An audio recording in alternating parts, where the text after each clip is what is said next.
नमस्कार साथियों, स्वागत है आपका अपने YouTube चैनल पर। तो साथियों, आपको पता है कि एडमिट कार्ड जारी कर दिए गए हैं आपके सीटेट वाले विद्यार्थियों के, और आपने अब तय कर लिया है कि आपको किस प्रकार से अपनी गंतव्य स्थल पर एग्जाम देने के लिए जाना है। लेकिन उससे पहले मैं आपके लिए बता देता हूं कि आपको OMR सीट कैसे फिल करनी है, आपको पेपर कैसे सॉल्व करना है।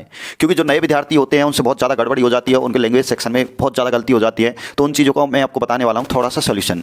ये नए विद्यार्थी ज़्यादा ध्यान दें साथियों, आप इन चीज़ों को एक बार समझ लीजिए। हो सकता है कि आपका एक सेक्शन बच जाए, क्योंकि जब एक सेक्शन गलत हो गया तो सोचो आपका पेपर गलत हो सकता है। इसलिए इस चीज़ को समझने के लिए आइए साथियों, पहली बात तो हम बात करेंगे कि सीटेट की OMR सीट कैसे भरे।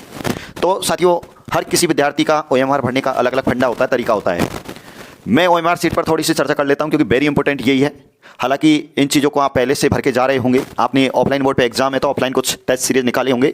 आपको रोल नंबर भरना है, रोल नंबर भरने के बाद में आपको पेपर के जो कोड है वो भरने होते हैं, वही OMR में मिलाने होते हैं कि पेपर बिल्कुल सही है या गलत है। ठीक है, वो सारी चीज़ आप कंप्लीट कर लोगे, उसके बाद जो भी है आपके क्वेश्चन शुरू हो जाते हैं। और क्वेश्चन आपके चलेंगे 150 क्वेश्चन तक चलेंगे, 1 से लेकर 150 तक आपके चलेंगे, और वो 150 मार्क्स के होंगे। टाइम भी 150 मिनट होगा साथियों, चाहे वो SST के विद्यार्थी हो, चाहे EBS के हो, चाहे लेवल 1 2 कोई से भी हो, सबके लिए सेम टाइम है, 2.5 घंटे है। मतलब 150 मिनट 150 क्वेश्चन, नो नेगेटिव। अच्छी बात यह है कि किसी प्रकार की नेगेटिव नहीं है, लेकिन नेगेटिव नहीं होने के बाद भी बच्चों का पेपर छूट जाता है, ऐसा क्यों? इस चीज़ को समझने के लिए आइए साथियों, हम आपको थोड़ा सा बताएंगे। देखिए, OMR सीट कैसी बननी चाहिए। बात यह है कि जहां पर नेगेटिव होती है वहां तो हमें पूरे क्वेश्चन करने नहीं होते, क्योंकि जितना पेपर होता है उतना किसी को नहीं आता है। ठीक है, लेकिन यहां पर नेगेटिव नहीं है, पूरे भरने हैं। अब छोड़ के क्यों आए? तो इसलिए आपको अच्छे से वहां पर माइंड प्रेस करते हुए पेपर सॉल्व करना होता है। तो साथियों, मेरे कहने का मतलब यह है कि आप देखोगे आपके जो सेक्शन होते हैं पेपर 1 के और पेपर 2 के, जिनमें सबसे पहले आप देखोगे CDP आती है। CDP में आप देखोगे 30 क्वेश्चन आते हैं, 30 मार्क्स के। तो यहाँ पे एक बड़ी उलझन होती है कि CDP के कई क्वेश्चन तो बिल्कुल ईजी होते हैं। अब मेरे कहने का मतलब ये है कि जो ईजी होते हैं उनके गोला आप साथ के साथ करते जाइए। OMR आप कैसे गलत कर देते हैं वो भी मैं आपको बताने वाला हूं। जो आपको आता है, जैसे कि कोई बड़ा क्वेश्चन है जिसके ऑप्शन आपके समझ में नहीं आ रहे हैं, तो उसको छोड़ दीजिए बात के लिए। क्यों छोड़ दीजिए? उनमें आप बाद में दिमाग लगाइए कि वो तो आपका गलत तो है ही है, लेकिन बाद में करना। लेकिन जो सही है उसके पहले से ही गोला कर दीजिए। सपोज देन आपको 30 क्वेश्चन करने थे CDP में, और जिनमें से 20 आपको कंफर्म आ रहे हैं, तो 20 को भर के आगे बढ़ जाइए। और 20 भरने के बाद 10 को आप छोड़ दीजिए, उन पे आप कुछ मार्क्स कर दीजिए कि ये मैंने अभी नहीं किया है, इसको मैं बाद में देख लूंगा। या फिर आप ये कर लीजिए कि साथियों, आपने दिमाग तो पूरा खपाई दिया है उस क्वेश्चन को पढ़ के, जो आपको नहीं आ रहा है, जिसे आप बाद के लिए छोड़ रहे, दिमाग तो आपने लगाया है। तो इसलिए बाद में दोबारा दिमाग लगाना ना पड़े नए सिरे से, इसीलिए उसी समय थोड़ा सा दिमाग लगा के उसी को उसी समय भर दीजिए, जिससे कि दोबारा आपका टाइम बर्बाद ना हो। टाइम बचाना है साथियों। जिसका टाइम मैनेजमेंट अच्छा है वो सीटेट एक बार में पास कर जाता है, चाहे वो पहली बार दे रहा है। तो समझना है, क्यों समझना है आइए। तो मेरे कहने का मतलब ये है कि आप उनमें अच्छे से दिमाग लगाइए, जो आपको आ रहे हैं उनको तो अच्छे से भर दीजिए। ठीक है, लेकिन धीरे धीरे आप कोशिश करिए कि आपको जो नहीं आ रहे वो भी आने के लायक हो जाए, और आपको पता है कि मेरे को कंफर्म नहीं आता है, बाद में भी नहीं आएगा मुझे, तो उसको उसी समय भर दीजिए। तो कोशिश करिए कि CDP के आप 30 क्वेश्चन निपटा दीजिए 30 मिनट में। ठीक है, घड़ी आपके सामने होगी, पूछ लीजिए, नहीं है तो टीचर के पास होती है। ठीक है, तो ऐसी स्थिति में साथियों आपको 30 मिनट में ये पोर्शन कर देना है। अब सेकंड नंबर पे बहुत सारे विद्यार्थी होते हैं जो लेवल 1 वाले होंगे, उनके पास EBS होगी, और EBS के साथ में साथियों उनके पास में 30 क्वेश्चन होते हैं मैथ के। यहां पर 30 क्वेश्चन तो किसके होते हैं? मैथ के, लेवल 1 वालों के लिए, और 30 क्वेश्चन होते हैं EBS।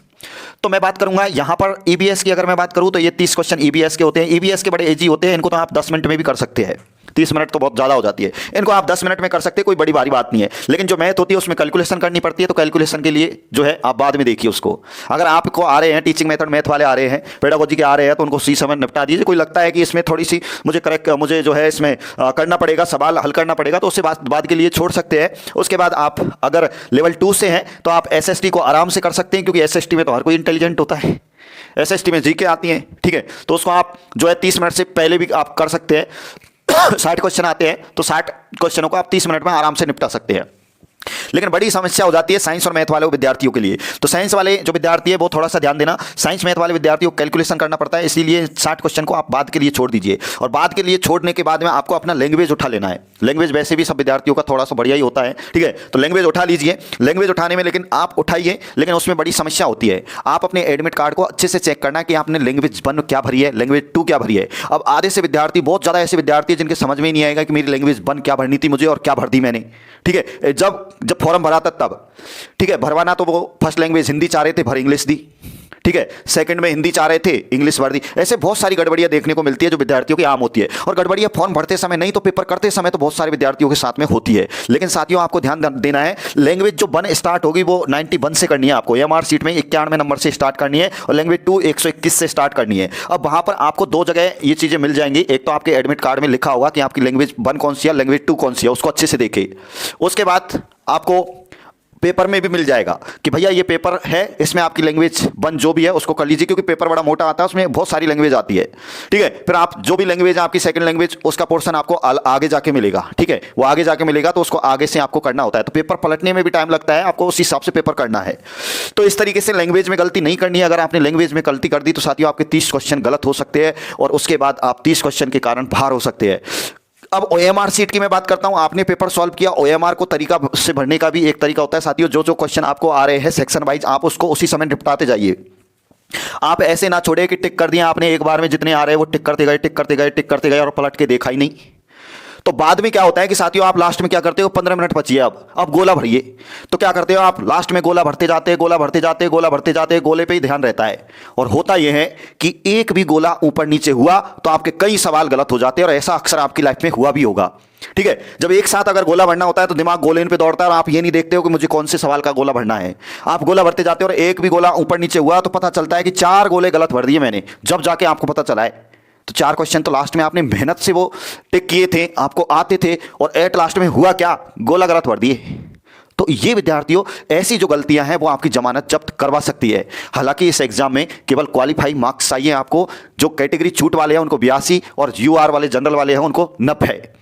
लेकिन ये ना सोचें, आप तो ये सोचें कि हमारे 120 मार्क्स अच्छे से बन के आए।